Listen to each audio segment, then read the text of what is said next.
So as the eggs hatch, they release debris into the tank. So part of that is going to be the actual eggshells themselves.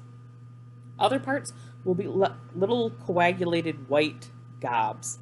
And what that is the protein inside that egg or the egg yolk itself that is actually denaturing and coagulating. And that is usually from dead eggs or dead sac fry. Now, this white debris actually sticks pretty well to the bottom. And we don't want to leave it in the tank because it will grow bad bacteria. It's a perfect breeding ground for that. So what we want to do is make sure we get that all out of the tank. The easiest way is to use a siphon. Now this is a small siphon that I'm using to drain into a bucket. It's not hooked to the sink. I also added an extension pole on it so I didn't have to stick my arm in the cold water. And you'll see I just move it around and scrape at the bottom to suck up all that white coagulated debris and any of those eggshells that I missed as the fish were hatching.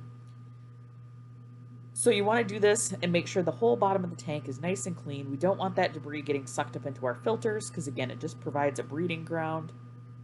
You'll see one of the little guys swam up in my tube. To get him out, you just pinch the hose going to the bucket and reduce the flow and he swam right back out. And then I continue on my way, removing all that debris.